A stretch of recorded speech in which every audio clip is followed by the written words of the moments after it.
Okay, so I'd like to go over homework 10.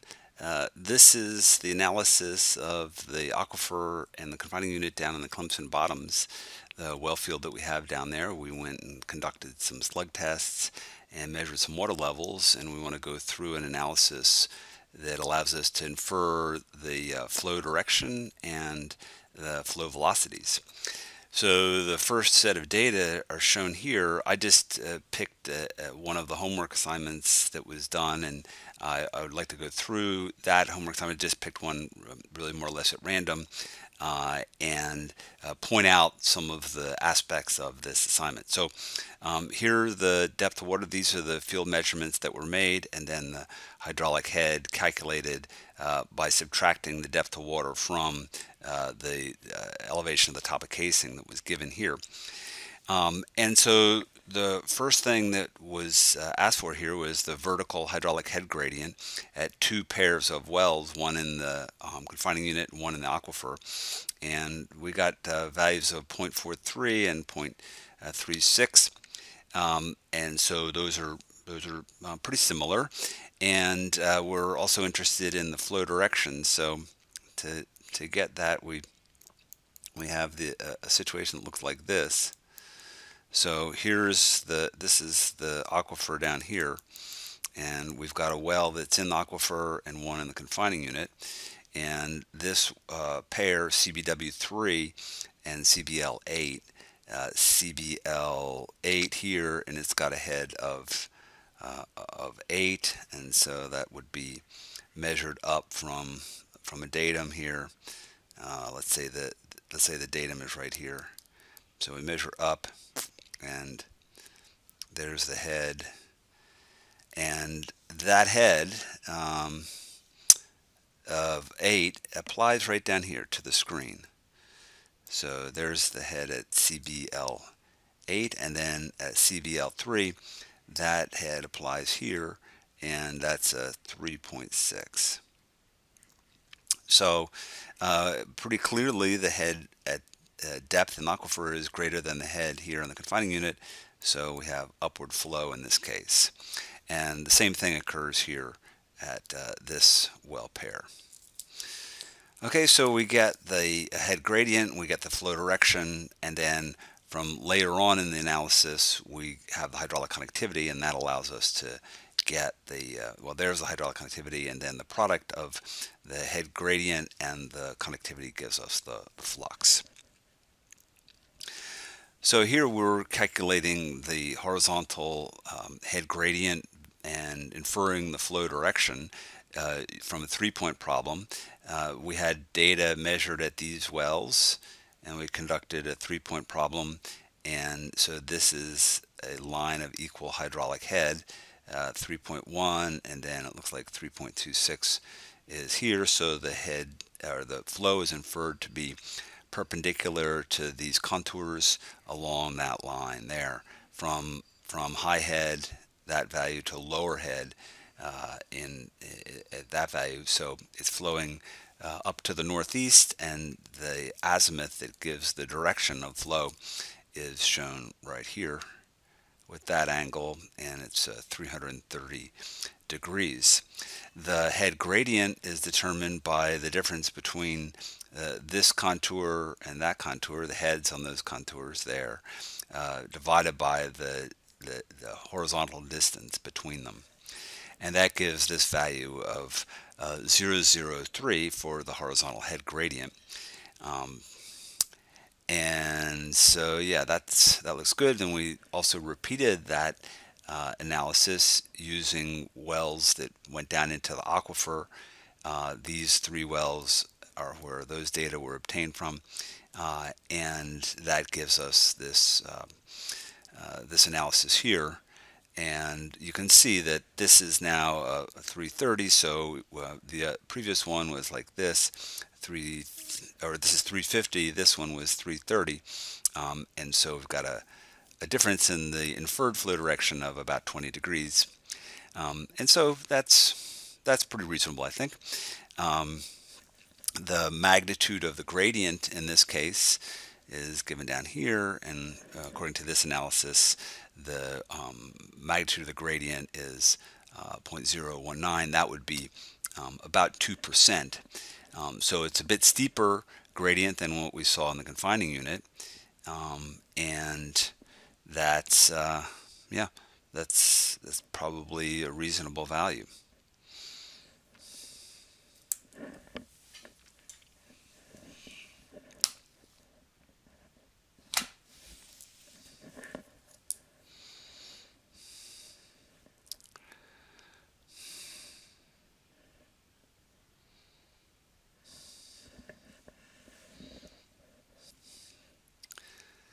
Okay, now to work up the an estimate of the hydraulic conductivity from these several different values of hydraulic conductivity that we get from the different slug tests that we analyze in different ways, what I'm recommending here is that you use the geometric mean. And so here are the calculations that are done for that. And the results that this person got are shown here in this box. And um, they're given here. So we've got results for the aquifer and results for the confining unit. And so that explains why we have two results. And one thing that's a little peculiar here is that the units are different. And there's a good reason for that, though, because the slug test that was conducted in the aquifer was quite fast, and so the time units where the data were recorded were in seconds, and that causes then the resulting calculations to give hydraulic conductivity with a time unit in seconds. The ones in the confining unit took longer. They were recorded in minutes, and so the hydraulic conductivity there has units of minutes when you just use the basic formulas that are given on the worksheet. So that's a correct way of coming up with the data. What I did down here, though, was to get these values in the same units. And what that does is it allows you to compare the two. And you can see that the confining unit has a value of hydraulic conductivity that's about 3 orders of magnitude less than the conductivity in the aquifer. And so that's what you would expect. You expect a fairly large difference between the confining unit and the aquifer. And here you see that it's looks like it's about a factor of 500 difference. Okay, so this problem is trying to analyze how long it would take to flow from a point out here in the fields and in the well field over to the stream. And this is the Seneca River here. And so the analysis was done first here for horizontal flow through the confining unit. The flux was given here, and the velocity is the flux divided by the porosity. So porosity of 0.1 was assumed, and that gives a velocity. The distance was 590 feet, so that gives the time is the distance divided by the velocity, and that gives this many minutes, which is this many years. So it's a couple of centuries, and I guess one thing I'd like to point out here is about significant figures. This number has quite a few significant figures, and this number has even more. And so, in general, this is way too optimistic. This is saying that we're able to estimate the travel time to the nearest 1,000th of a year. So that's less than a day. So that's just not possible. With these kinds of field measurements, it's actually remarkable that we can get as much information about these tests as we can, the direction and the magnitude of flow, but we have to recognize that the accuracy is fairly limited, and so this number of significant figures is just not really a reasonable thing. Probably we could have one significant figure for sure, and probably two, but probably not more than that. We couldn't justify more than that. So 220 years would be probably a much more realistic estimate, and maybe even something like around 200 years would be more realistic. But nevertheless, what we get is, if we're going horizontally through the confining unit, a few centuries to get over to the stream. I redid the analysis here. Let's see, maybe a little bit hard to see, but um, this is the analysis, basically the same analysis, but done for the aquifer.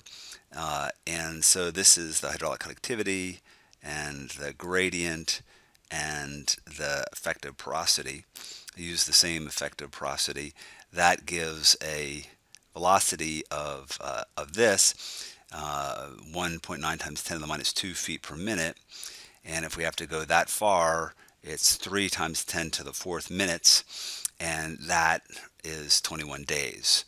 So if we're going along this path here to the stream, we would have a couple of centuries if we were going through the confining unit, and a few weeks if we're going through the aquifer. And I think that that's consistent with the finding that the hydraulic conductivities differ by about a factor of 500, and the gradients, the hydraulic head gradient in the aquifer is even a bit steeper than in the confining unit.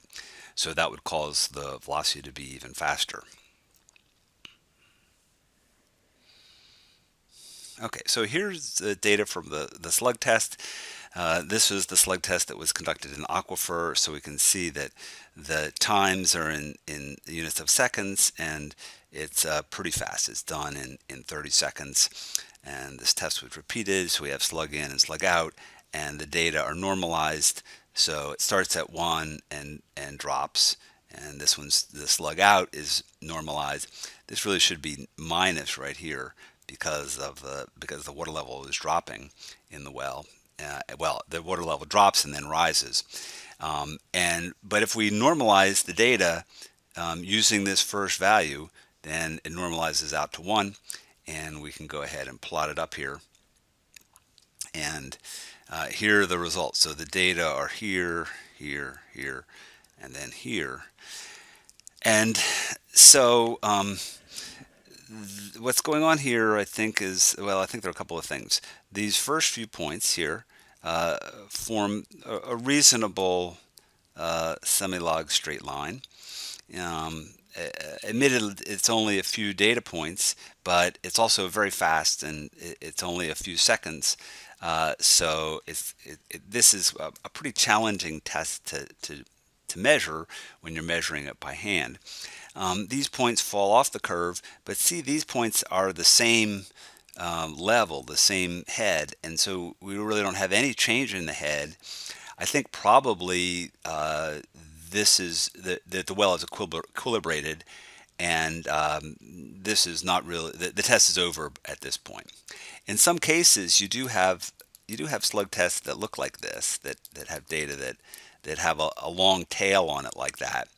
And if you're using the Vorslev analysis that is assuming an exponential decay, then you just have to ignore that tail, and basically assume the data is following a semi-log straight line. This does up to about this point. So I would just use these data to analyze the results, and that gives you this time, and that's what this person got. This person also has indicated here slug in this line. I'm not quite sure where that's coming from, and so in this case I would use this data here.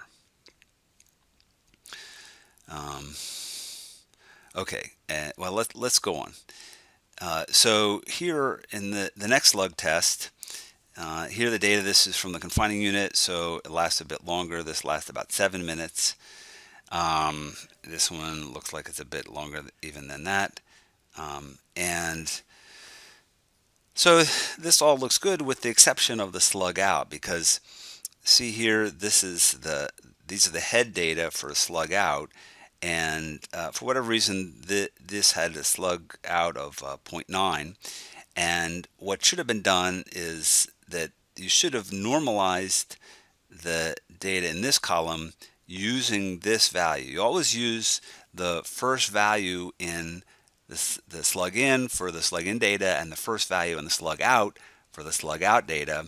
Use those results to normalize it, so you always will start at 1. So this should be 1, and all of these data here would be revised using, because they're normalized by this value here. Okay, so that's one thing where these data could be revised and redone, and you can see a consequence of this. In this case, it's pretty small. See how this line here intersects at greater than 1. So if you renormalize it, it would move it down a little bit. It really, in this case though, would have only a minor change and probably wouldn't really affect the results much. But in principle, that's what we want to do. We want to have the data for both slug in and slug out starting at 1.0. Now, one thing that I would point out here is that there's quite a big difference between slug in and slug out. It's not really clear what's causing this. This is a well where the water level has dropped, and the slug may not have been completely submerged, so that can cause some problems. But I don't really think that's it, because these data fall on a semi-log straight line pretty well, and so I don't think that that's the problem. So it's not really quite clear. One of the things, though, that if you were doing this for real, that this would indicate is this large difference between slug in and slug out indicates that something is up, that there's some kind of issue with how this test was conducted, and you would probably want to go in and redo a test like this. But for our purposes here, we're just trying to get some experience with hands-on experience doing a slug test and then analyzing the results, and so it's fine for our purposes. And what this person did, and this was correct, I think. You have 2 values for T.37. So in this case, it's not clear which one of these was correct. So there were just 2 analyses done, and that results in 2 values of conductivity. So if you can't resolve why these are different, then analyze both of them and try to ultimately resolve the problem. But when you're doing the analysis, just go ahead and work both of them up. That seems like a good approach.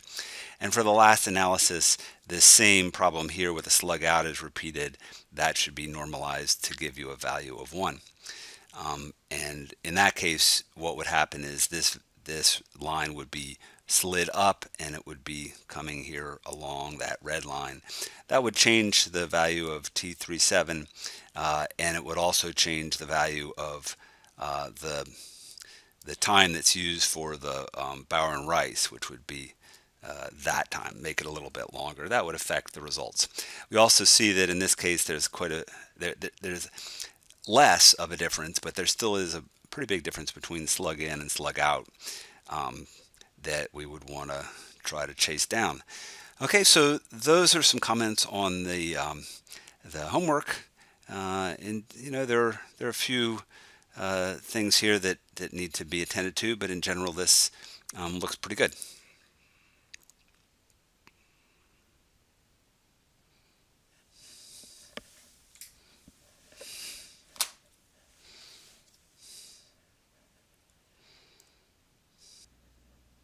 Now that we have some experience with slug tests, we can revisit this comparison between slug tests and constant rate pumping tests. On the plus side, the slug test can be conducted with one person or a few people. They're pretty simple equipment, and no power is needed, no water is removed from the well. So all of these are advantages because they mean that the slug test can be done fairly inexpensively. The time also can be quite quick. We saw in the case of the slug test in the aquifer that maybe it's a little too quick. The actual time, though, that the slug test is going to require depends on the transmissivity of the formation.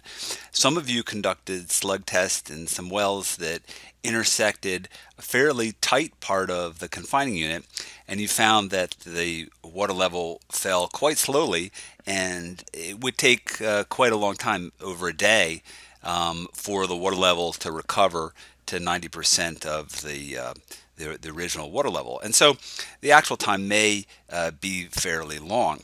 But in general, slug tests are pretty simple to conduct and pretty inexpensive, and that makes them quite attractive. But on the downside, they're only giving you a local value of the aquifer properties. Um, if you want to have a kind of a broad average value, then the slug tests are probably not going to give you what you need. The slug tests are also affected by the well skin. So if we have a well here and there's a low permeability skin on the well, and if we do a slug test and have flow out of the well, it has to go through that skin. And because we're only measuring the water level inside of this well, it can't really tell the difference between a well skin or a low conductivity out here in the formation. So it can the skin can actually throw the results off by quite a lot.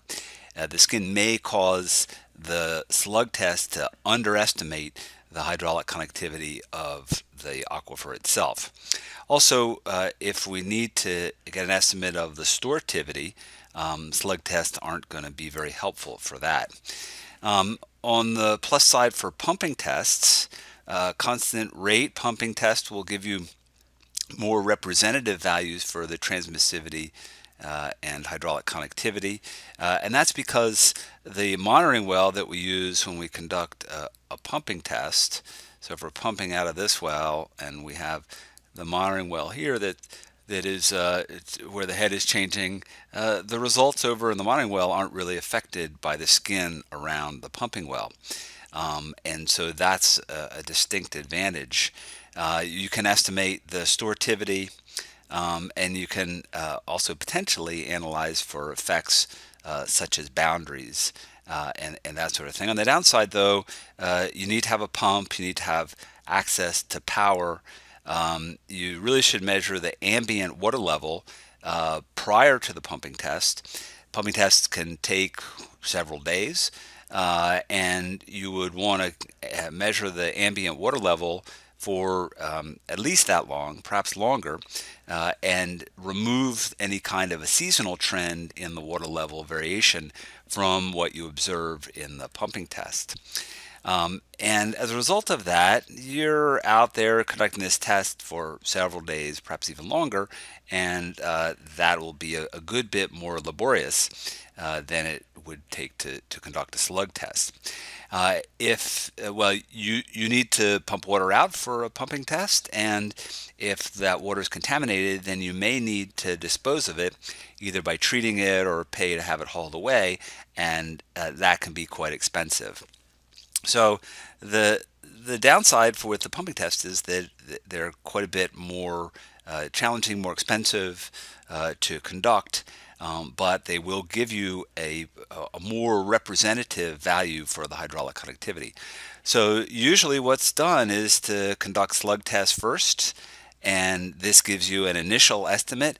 It may be that there are problems with skin, but it's a fairly quick, cheap analysis to conduct to get you started. And then down the road, once you've started to learn about the site, what the distribution of hydraulic conductivity is, where the different aquifers are, then you can use that knowledge to plan a pumping test. And then once you plan it and have it set up properly, then the extra investment that you have to pay for the pumping test will really pay off. So really these two tests are complementary. Both of them are often used on the same project, with slug test typically being done first as an initial test, initial evaluation, and then the constant rate test conducted later on.